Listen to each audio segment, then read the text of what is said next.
Marilyn Monroe, a story in 3 parts. This is part 3. I lie, but I'm not the devil. Marilyn said, "I've never fooled anyone. I've let people fool themselves. They didn't bother to find out who and what I was. Instead, they would invent a character for me. I wouldn't argue with them. They were obviously loving somebody I wasn't."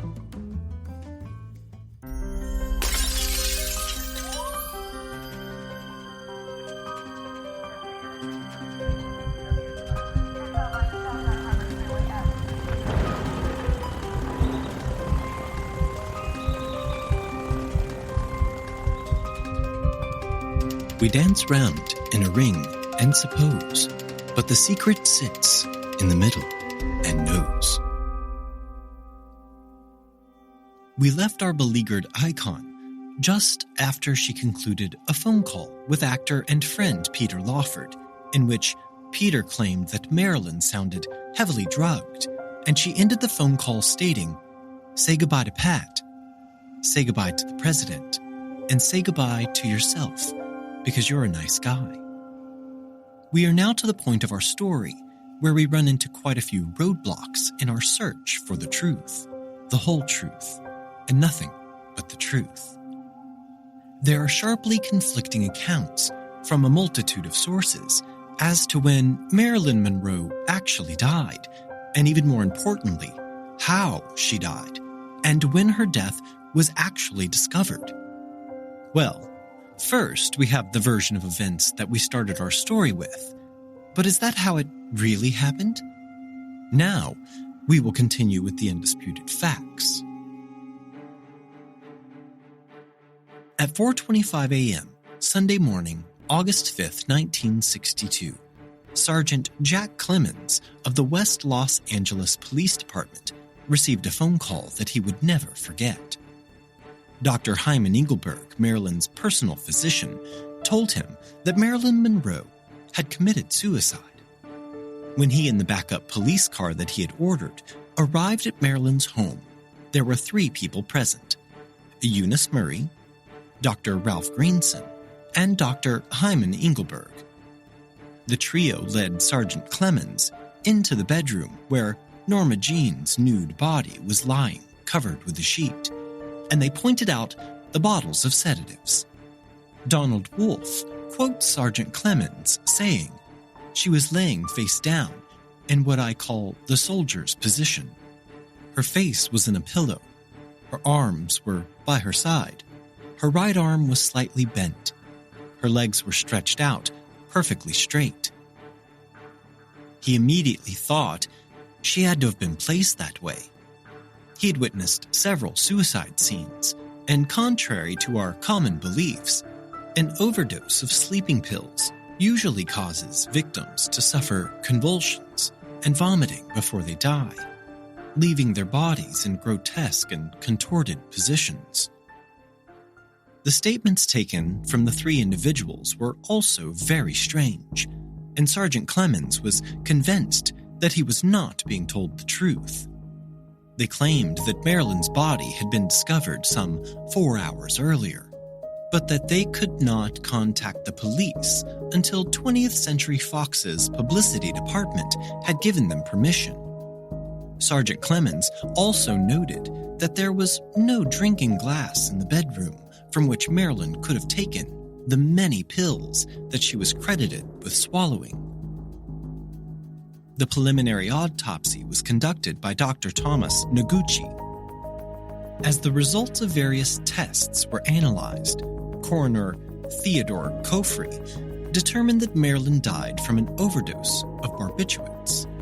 Remnants of the drug pentobarbital, which are sleeping pills, were found in her liver, and chloral hydrate was found in her blood. He claimed that there was no distinguishable physical evidence of foul play, and because of this, Marilyn's death was listed as a probable suicide.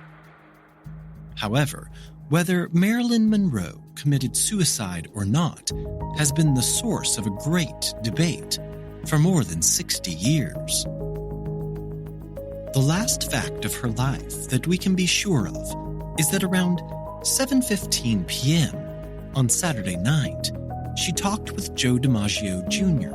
about his romantic involvements, and she was very happy, elated even, with the fact that Joe Jr. was breaking off his relationship with a woman that Marilyn did not really care for. Joe Jr. confirmed her mood, as did Eunice and Dr. Greenson, whom she called to give the good news. But then we have Peter Lawford calling less than half an hour later, and in that time, Marilyn has gone from being happy and alert to heavily drugged, and making comments that could be construed as suicidal. Peter was so panicked that he called his friend, Milt Ebbins, who convinced Marilyn's lawyer, Milton Rudin, to call Marilyn's house to see if she was okay. Milton claims that he called the house around 8:30 p.m. and asked Eunice to check on Marilyn.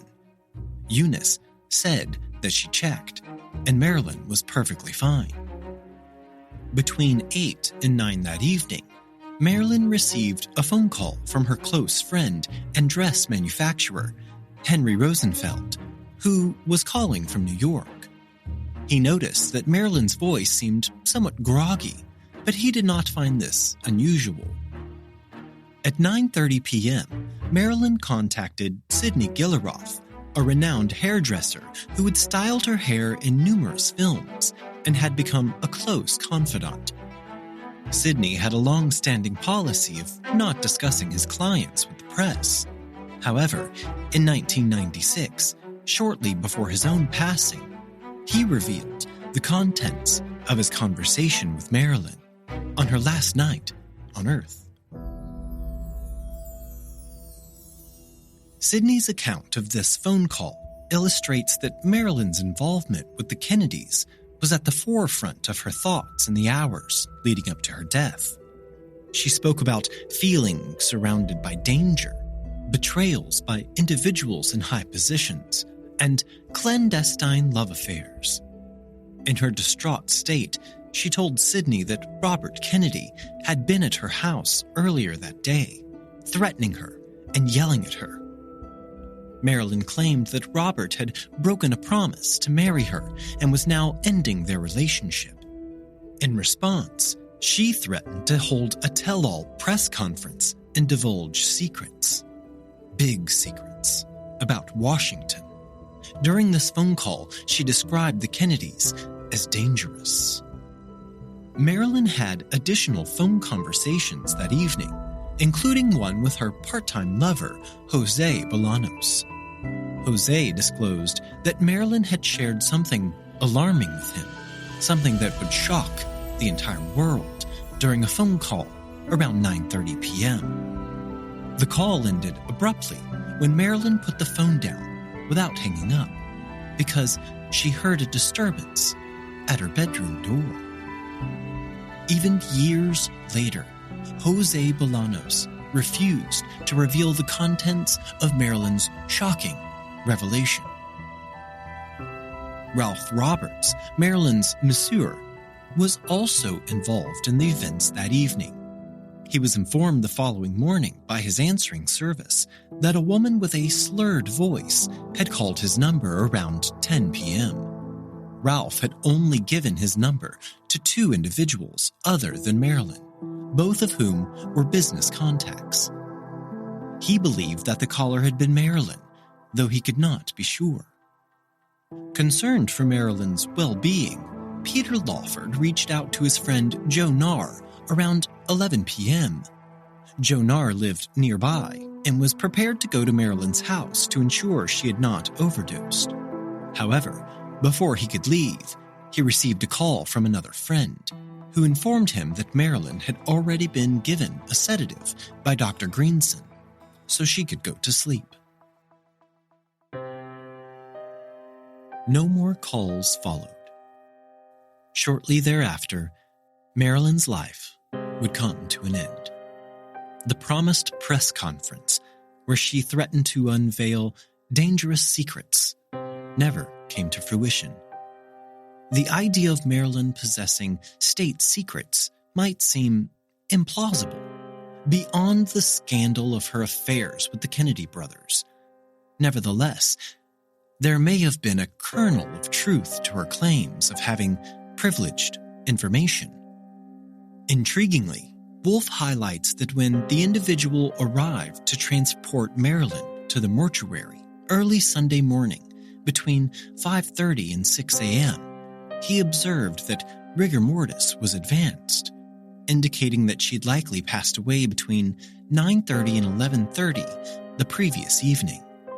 According to Spotto, Arthur Jacobs, Marilyn's publicist, was informed of her death around 10 or 10:30 p.m. that Saturday night, causing him to leave in the middle of a concert to handle press-related matters. The events that transpired between 9:30 and 10:30 p.m. on that fateful evening remain shrouded in mystery. However, available evidence suggests that during this unaccounted-for hour, Marilyn's life came to an end.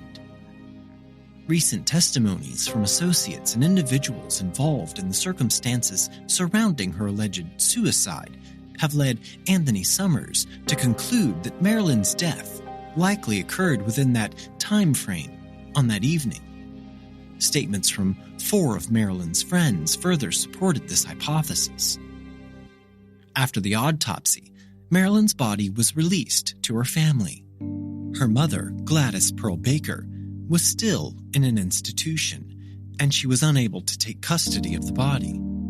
Consequently, Joe DiMaggio, who had never stopped loving Marilyn Monroe, claimed her remains. He organized a modest and discreet funeral to bid farewell to the woman he had always cherished, along with the rest of the world. On August 8th, 1962, Marilyn was laid to rest in the Corridor of Memories at Los Angeles' Westwood Memorial Park. On this solemn occasion, thousands of people filled the streets to mourn the loss of their beloved icon and the cinematic legend, Marilyn Monroe.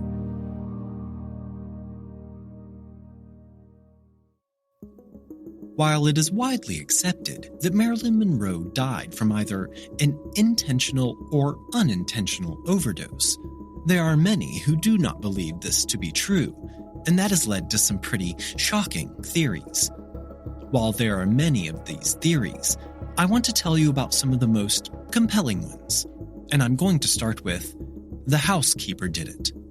Yes, you heard that right, old Miss Eunice Murray.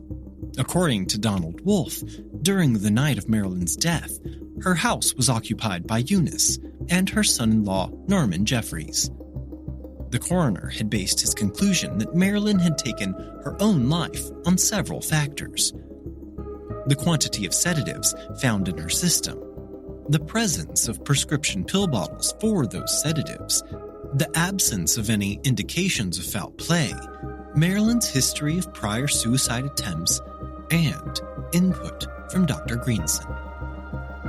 However, some forensic experts disagree with this viewpoint, pointing out several inconsistencies. For instance, there were no traces of Nembutal in Marilyn's stomach or intestines, which should have been present had she consumed Nembutal capsules orally. No remnants of the yellow capsules typically used for Nembutal were detected in Marilyn's stomach either. In Marilyn's blood count, there were 8 milligrams of chloral hydrate and 4.5 milligrams of Nembutal, but her liver displayed a count of 13 milligrams, signifying a notably higher concentration of Nembutal in her liver. This suggested that Marilyn lived for a substantial period after ingesting the drug. The suicide theory also faced issues, considering Marilyn's apparently positive state of mind at the time of her death. She had been making plans for future events and film projects, and was even considering remarrying Joe DiMaggio. The lack of stomach contents suggests that Marilyn was perhaps administered the drug in a different way, possibly by way of rectal enema. If Marilyn did indeed succumb to an overdose of rectally administered drugs, the idea of suicide becomes less plausible, and other possibilities, like an accident or murder, come into play. Spotto presents a compelling case for accidental death. Dr. Greenson, who was working with Dr. Hyman Engelberg to transition Marilyn off Nembutal, replacing it with chloral hydrate for improved sleep, was unaware of Marilyn's continued consumption of Nembutal capsules. This communication gap between Dr. Greenson and Dr. Engelberg could have resulted in an error with her prescriptions. Spotto suggests that Dr. Greenson, who was unaware of Marilyn's Nembutal usage, inadvertently provided her with a substantial dose of chloral hydrate on the night of her death, aiming to ensure she slept through the night. Chloral hydrate significantly delayed the metabolism of Nembutal, a fact unknown to Dr. Greenson. The ensuing drug interaction could have contributed to Marilyn's demise, and her reluctance to disclose her prior Nembutal intake may have played a role in the tragic accident. If Spotto's theory is accurate, the drug-laden enema would most likely have been administered by Eunice Murray, who, like Dr. Greenson, was unaware that this could have fatal consequences. Protecting herself and Dr. Greenson, it would be natural for Eunice to deny any knowledge or participation in the enema procedure in an attempt to shield her own actions. If you think back to the very beginning of our story, the introduction in Part 1, that was Eunice's first-hand account of how the night played out. Eunice asserted that she woke around 3 a.m., noticed a light coming from under Marilyn's bedroom door, which is improbable due to the deep piled carpeting around the bottom of the door. She found the door locked, which is also impossible, as there was no functioning lock on the door to Marilyn's bedroom. And then she promptly contacted Dr. Greenson. Dr. Greenson, upon arrival, entered the bedroom and declared Marilyn's passing around 3:50 in the morning. Interesting, no? What do you think about this one? Did the housekeeper accidentally murder Marilyn Monroe?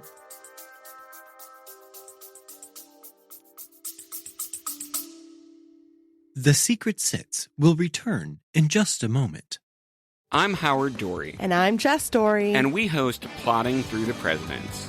We take deeply researched, deeply irreverent dives into the myths, mysteries, and scandals of the men and women who shaped America. Join us as we dive deep into topics like the undeniable riz of Aaron Burr. The what now? And the odd feeding habits of everyone's favorite founder, John Adams. Subscribe and follow Plotting Through the Presidents now to plot along with us. Find out more at plodpod.com.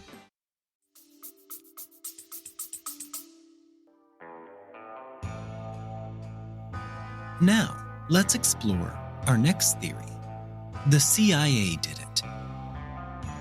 During the 1960s, political tensions were running high. This intriguing theory suggests that Marilyn Monroe's death was orchestrated by the CIA as an act of revenge against the Kennedys in the aftermath of the failed Bay of Pigs invasion in Cuba. The reasoning behind targeting Marilyn in this theory stems from her involvement with Robert Kennedy, which was widely known. Her death was perceived as a way to inflict pain on the Kennedy family. As Matthew Smith highlights in his 2003 book, Victim: The Secret Tapes of Marilyn Monroe, which is based on recordings Marilyn made with her psychiatrist in the weeks leading up to her demise. It is possible that the CIA had knowledge of her relationship with Robert Kennedy and saw her passing as a means to undermine the Kennedys. This theory gained renewed attention in 2015 when a retired CIA officer purportedly confessed on his deathbed to having been involved in Marilyn Monroe's death. However, it later emerged that this confession was a hoax orchestrated by a fake news website.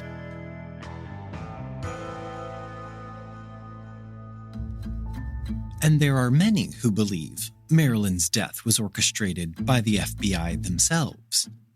In the 1980s, investigators reviewing the circumstances of Marilyn Monroe's death were blocked when the FBI denied access to certain materials. Through the Freedom of Information Act, it was revealed that the FBI had maintained a 105 file on Marilyn, a designation used for investigating individuals with even remote political associations, particularly leftists, during J. Edgar Hoover's tenure. Within the 105 file, some parts were labeled SMC for Security Matter, Communist, which were withheld under categories related to foreign affairs and national security. Some documents released over time, with minor redactions, contained a report from July 13, 1962, indicating that Marilyn had spoken about having lunch with President Kennedy a few days before. The report described her as having leftist views and speculated about her involvement with the Communist Party. This was a period marked by the Cuban Missile Crisis, intense political tensions, and heightened focus on nuclear matters. The FBI's source, whose identity remains undisclosed in the document, reported that Marilyn had spoken about having lunch with President Kennedy at the Lawford's residence just a few days before. Marilyn was reportedly pleased with the meeting as she had an opportunity to ask the president numerous socially significant questions regarding the morality of atomic testing. The report described Marilyn's views as positively and concisely leftist. However, the source emphasized that if Marilyn was being actively used by the Communist Party, this was information not widely known among those involved with the movement in Los Angeles. While the FBI document contained some inaccuracies, notably President Kennedy's presence in California that July, it remained plausible that Marilyn might have had lunch with Robert Kennedy within the time frame mentioned, a few days before July 13th. The Attorney General had indeed been in Los Angeles from June 26th to June 28th, and he did meet with Marilyn during that visit. 2 weeks later, he would return to the West, this time to Nevada, accompanied by General Maxwell Taylor, chairman of the Joint Chiefs of Staff, to witness an atomic bomb test. The backdrop to this period was the looming specter of nuclear war and the escalating tensions over Fidel Castro's Cuba and the Soviet Union. In late June and early July, the time the FBI report suggested a nuclear discussion with Marilyn took place, Castro was anticipating a potential U.S. invasion and urgently seeking assistance from Moscow. Early in July, Premier Nikita Khrushchev of the USSR made the momentous decision to transport ballistic missiles to Cuba. These events set the stage for the Cuban Missile Crisis, a period in which the world teetered on the brink of nuclear war, just off the southern tip of Florida. While the released FBI documents did not hint at either Kennedy brother revealing state secrets to Marilyn, the significance lay in the fact that any private conversations with the Attorney General or the President concerning nuclear weapons would have been of profound interest to Soviet intelligence, given the global nuclear concerns of that era. During this same time frame, the Kennedy administration was already under scrutiny. Mafia boss Sam Giancana had faced FBI pressure, and in a conversation with mafioso Johnny Roselli, they discussed using electronic surveillance to counter the Kennedys. The Kennedy administration faced surveillance from multiple sources, including the mafia and private investigators. Reed Wilson, an electronics specialist, and Private Eye Fred Otash planted eavesdropping devices at key locations, capturing conversations of Marilyn Monroe, the Kennedys, and others. The tapes allegedly included a heated argument between Robert Kennedy and Marilyn, which ended with a slamming door. After Marilyn's death, efforts were made to remove specific phone call records from her phone company, reportedly on orders from the Attorney General or the President. Subsequently, recordings of compromising conversations, if they existed, became a threat to the Kennedys, and steps were taken to neutralize this threat. Decades later, in 1968, an effort was made to locate these recordings, which could have significant implications during Robert Kennedy's presidential campaign. But his assassination put an end to those efforts. So what do you think about this one? Did the FBI murder Marilyn Monroe to keep her quiet about the United States atomic program? You tell me. Moving on to a theory with a little more teeth behind it. Let's see if you believe that the mob murdered Marilyn Monroe. In 1982, private detective Milo Spiriglio made a sensational claim that Marilyn Monroe had been murdered by labor union leader Jimmy Hoffa and Chicago mob boss Sam Giancana. According to Spiriglio, the motive for this alleged murder was to pressure the Kennedy family to back off their pursuit of the mafia. He published his findings in a book titled Marilyn Monroe, Murder Cover-Up. Spiriglio's primary source was an individual who had worked at the Los Angeles coroner's office, but later faced accusations of stealing from deceased bodies. Not a great way to look credible. Spiriglio's book created quite a stir and prompted a reopening of the case by the Los Angeles District Attorney's Office. However, this reinvestigation did not yield any significant new evidence, and the official cause of Marilyn Monroe's death, listed as probable suicide due to barbiturate poisoning, remained unchanged on paper. Spiriglio's theory, which implicated Hoffa and Giancana in Marilyn's death, remains controversial and unproven, with no conclusive evidence to support it. But let me explain. In July 1961, Chicago Mafia boss Sam Giancana, facing constant pressure from the Kennedy Justice Department, confronted FBI agents in an airport waiting room. He angrily asserted his knowledge of the Kennedys, stating, "You know who I mean the Kennedys, and one of these days we are going to tell all." 6 months later, Giancana and mafioso Johnny Rosselli discussed their disappointment with Frank Sinatra's ineffectiveness as a Kennedy connection. Who knew old Blue Eyes was such an active member of the mafia? Well, the FBI did, and they had a file with over 2,400 pages in it just on Sinatra's ties to the mob. Giancana expressed a need for discreet bugging devices. They discussed the size of the devices and exchanged ideas on effective surveillance methods. This marked the beginning of electronic surveillance aimed at the Kennedys. Around the same time, Teamsters leader Jimmy Hoffa, whose son Jimmy Hoffa Jr. was once my boss, enlisted Hollywood private investigator Fred Otash to compile derogatory reports on the Kennedy brothers. Otash sought technical expertise from Reed Wilson, an electronics specialist with a history of serving politicians and government agencies.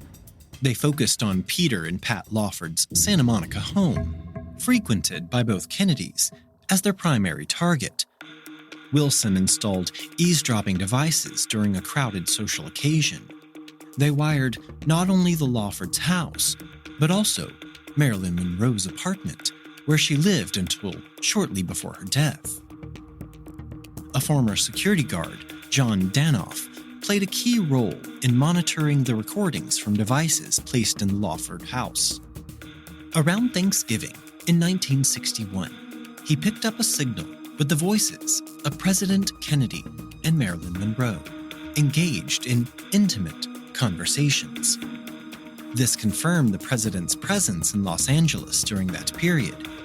Otash mentioned that they eventually collected around 25 or 30 tapes, which were sent to Bernard Spindle, an electronics consultant connected to Hoffa and Giancana. In Washington, the FBI received reports about the president's relationships with women other than Marilyn Monroe. During a lunch at the White House in early 1962, FBI Director J. Edgar Hoover warned President Kennedy about the risks. Shortly thereafter, the president was with Marilyn at Frank Sinatra's estate in California. Marilyn's real estate agent, Art James, was approached to facilitate an installation of bugging equipment in her house. However, he declined, concerned that Marilyn was troubled enough already.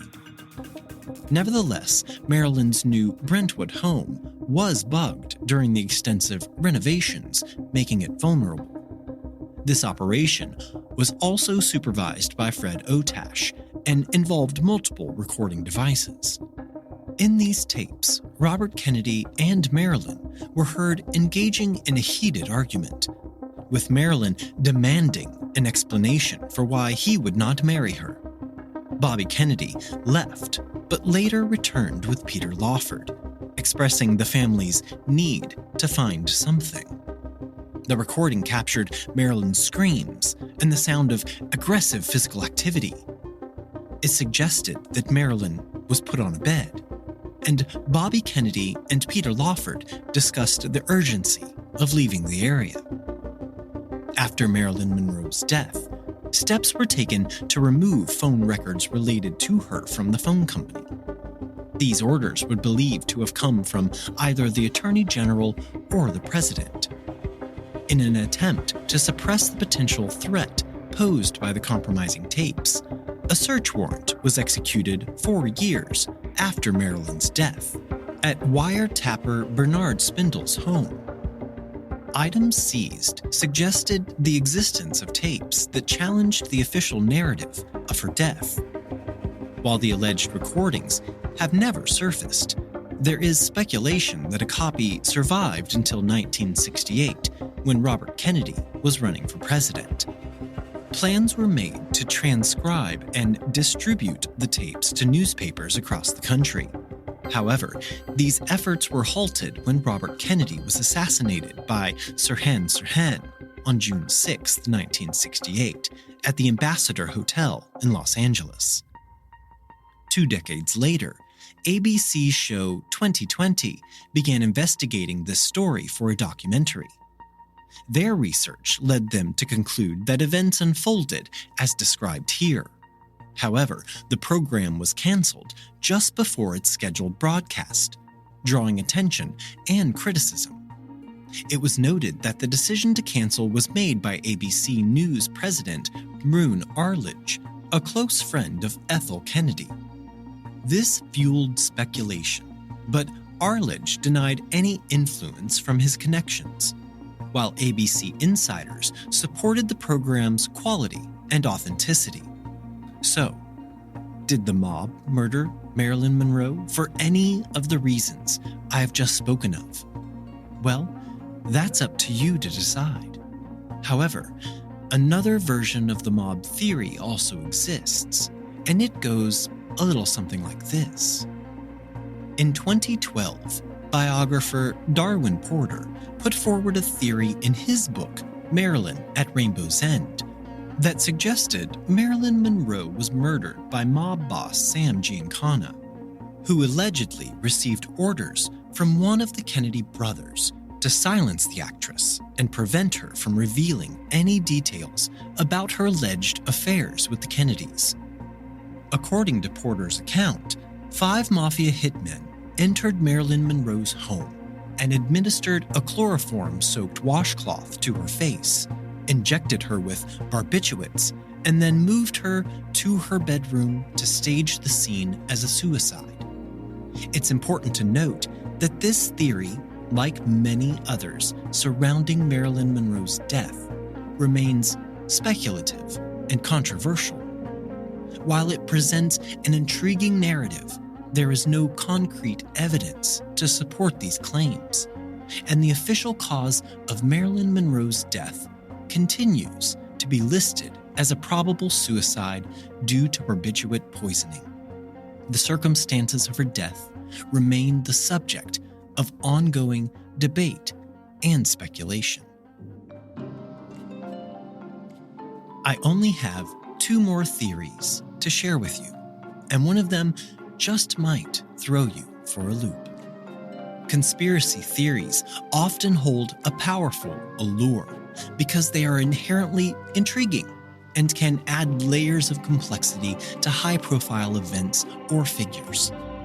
The mysterious circumstances surrounding Marilyn Monroe's death, her connections to powerful political figures, and the celebrity status of those involved have all contributed to the enduring fascination and various conspiracy theories surrounding her passing. It's important to distinguish between allegations of a cover-up to protect powerful individuals from embarrassment and the actual commission of a crime to eliminate someone who could pose a threat. While there is speculation about the nature of Marilyn Monroe's relationship with the Kennedy brothers, including John F. Kennedy's known extramarital affairs, the existence of those affairs alone does not necessarily imply a conspiracy to murder her. As for Marilyn's supposed unrealistic notions about becoming First Lady and her persistent efforts to engage with the Kennedys, these aspects are often discussed in the context of her relationships with the brothers. The fear of her potentially exposing certain private and sensitive matters could have contributed to her precarious position. This theory is regarding Robert Kennedy's involvement in delivering the news of JFK's decision to end his relationship with Marilyn, and it remains a matter of speculation.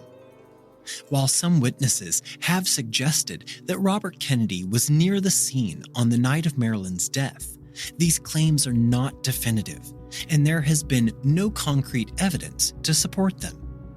Conspiracy theories can offer a captivating narrative, but it's essential to approach them with a critical and evidence-based mindset, particularly when dealing with historical events and figures where the facts may be obscured or disputed. While the official story had long maintained that Robert Kennedy was not in Los Angeles when Marilyn Monroe died, recent revelations have cast doubt on this narrative. Retired Los Angeles Police Chief Daryl Gates admitted that Robert Kennedy was indeed in Los Angeles on the day of Marilyn Monroe's death.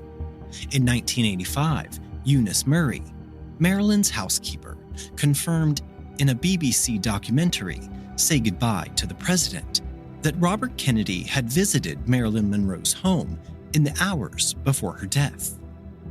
Norman Jeffries, Miss Murray's son-in-law, gave an interview and provided eyewitness testimony regarding the events on the day of Marilyn's death. Norman disclosed that the Attorney General, Robert Kennedy, and actor Peter Lawford arrived at Marilyn's home in the mid-afternoon of August 4th, 1962. A violent quarrel took place, during which Bobby Kennedy threatened Marilyn. Dr. Ralph Greenson, Marilyn's psychiatrist, was called to calm her down. Norman further revealed that Robert Kennedy returned to the house at around 10 o'clock that evening in the company of 2 unidentified men. He and Eunice Murray were told to leave the premises, and they waited at a neighbor's house for Kennedy and the 2 men to depart. When they returned to the house later, they found Marilyn Monroe comatose in the guest cottage, where she ultimately died. Jeffries claimed that officers from the LAPD Intelligence Division moved Marilyn's body to the main house. And he asserted that the suicide in the locked bedroom scenario was orchestrated by the intelligence officers. A re-examination of Marilyn Monroe's autopsy report suggested that she did not die from an overdose of sleeping tablets, as previously believed, but from an injection of barbiturates. John Miner, Assistant Los Angeles District Attorney, who was present at the autopsy, has long been skeptical of the suicide theory. He believes the evidence points to murder and has called for the Los Angeles District Attorney's office to reopen the case and exhume Marilyn Monroe's body. Since there is no statute of limitations on murder, Miner and others argue that there is ample evidence to support a reinvestigation of Marilyn's death. Many people feel that Marilyn Monroe should not bear the stigma of a probable suicide. In his 1985 book, Goddess: The Secret Lives of Marilyn Monroe, tabloid journalist Anthony Summers put forth a controversial theory regarding Marilyn's death. Summers claimed that Robert F. Kennedy and his brother-in-law Peter Lawford encouraged Marilyn Monroe's drug and alcohol use after she threatened to make her affair with Robert Kennedy public. According to Summers, Marilyn's death was the result of an accidental overdose, and she died on the way to the hospital. He further suggested that Robert Kennedy and Peter Lawford staged her death as a suicide. Summers' theory also implicated then FBI Director J. Edgar Hoover, alleging that he played a role in the cover-up. Summers' argument received some support from an interview he conducted in 1983 with Marilyn's housekeeper, Eunice Murray. During the interview, Eunice Murray made statements like, "Oh, why do I have to keep on covering this up?" When pressed for more details, she allegedly stated, "Well, of course Bobby Kennedy was there, and of course there was an affair with Bobby Kennedy."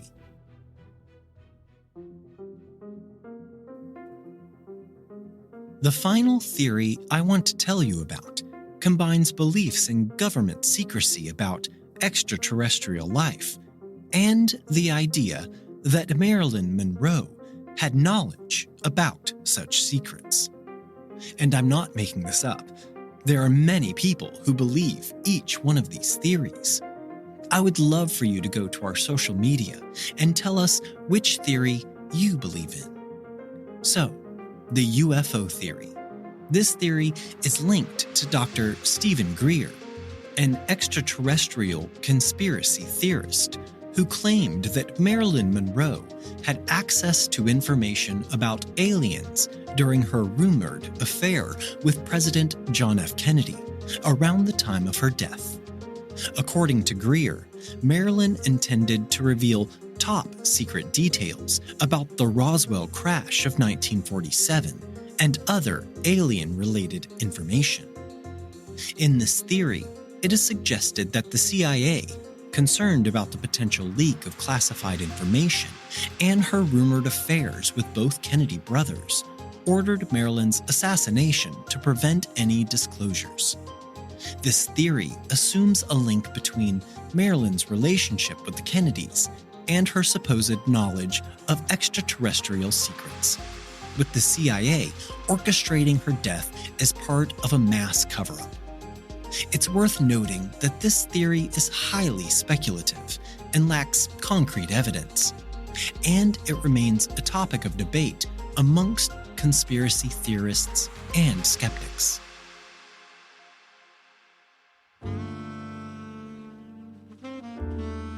Marilyn Monroe was an icon, and she had many passionate relationships during her short 36 years on this planet.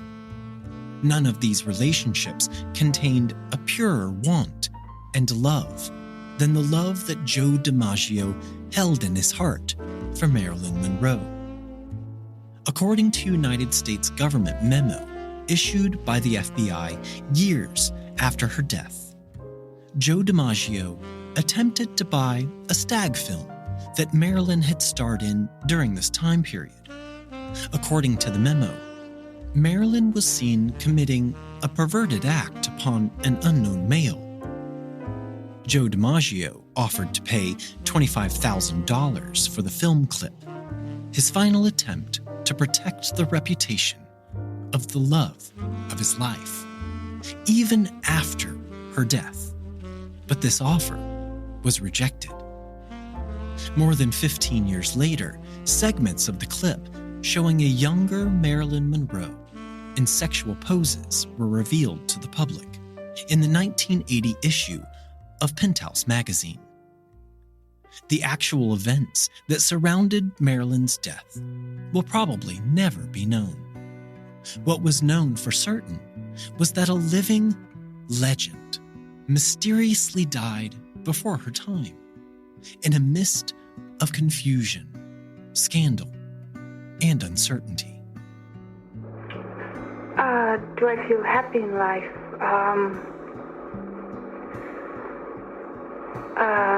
Let's see. Let's say I hope I'm finding happiness. Right? Well, for me, if I can realize certain things in my work, I come the closest to being happy, and I can say that also about my life. Well, it only happens, I think, in moments, sometimes when I'm working, and I'll be able to fulfill a scene truthfully, and then I think I'm the happiest.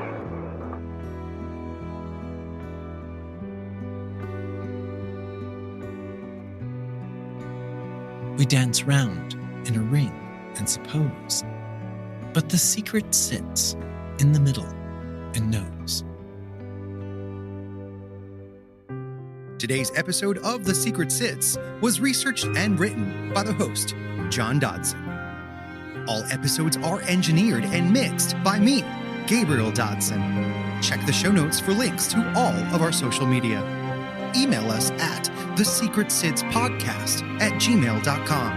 And don't forget to leave us a 5-star rating and review on Apple Podcasts.